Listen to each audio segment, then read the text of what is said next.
मित्र स्वप्न मनर गोटे विशेष अवस्था अच्छी जहाद्वारा भविष्य घटवा घटना आपण को आभास मिली थाए। आपण मान जीवन में बहुत प्रकार स्वप्न देखि जहाँकि शास्त्र अनुसार अलग प्रकार उल्लेखित अच्छी। एमती किसी स्वप्न आपण मान शुभ संकेत दे था तो आउ किछि प्रकार स्वप्न आपण मान घटनार संकेत दे था। तो आज ये वीडियो माध्यम एमिति 5टा स्वप्न विषय जानिबा जहाको देखिला परे व्यक्ति बहुत आश्चर्यचकित एवं घबरा हो जाइथांती। जेमिति कि स्वप्न रे साप देखिबा, स्वप्न रे संभोग करिबा, स्वप्न रे ईश्वरंकर दर्शन करिबा, स्वप्न रे उच्चारू खसी पड़िबा किंबा स्वप्न रे कहार मृत्यु देखिबा। स्वप्न शास्त्र रे एही विषय रे विशेष महत्व लिखा जाइछि। आपण माने आपण मानकर जीवन काल रे एमितिका स्वप्न केबे ना केबे देखिथिबे। तो आसंतु जानिमा एमिति प्रकार स्वप्न देखिले आपण मानक जीवन रे किपरि भाबरे प्रभाव पड़ी थाए।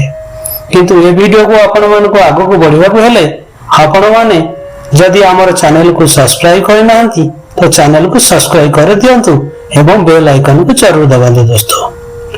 प्रथम स्वप्न शास्त्र अनुसार यदि कौनसी मनुष्य स्वप्न रे साप देखुताए तो यार अर्थ हेउची व्यक्ति जनक निकट भविष्य किछि ना किछि समस्या रे पड़ी पारे।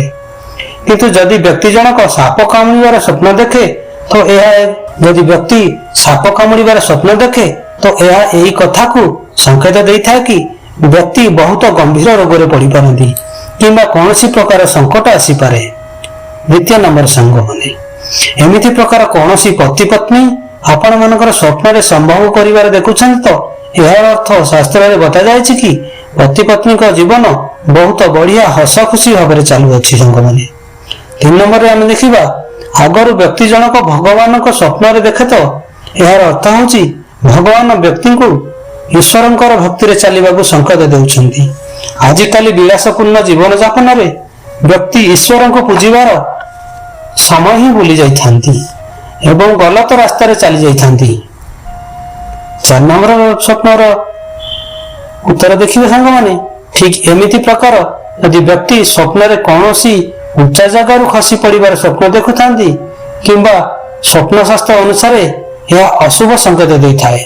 एही परि भाबरे व्यक्ति को निकट भविष्य रे कौनसी ना कौनसी हानि संकट पड़ी पारे। शेषरे यदि व्यक्ति स्वप्न रे कौनसी मृत्यु देखुथाए शास्त्र अनुसार व्यक्ति को दुख किंबा पश्चातापर भावना को ही दर्शा जाइथाए। सांग माने तो सांग माने एबे हमको विदाय दियंतु। तो स्वप्न शास्त्र अनुसार आपण माने सब किछि बुझी जाइथिबे। रहुछि नमस्कार, जय जगन्नाथ।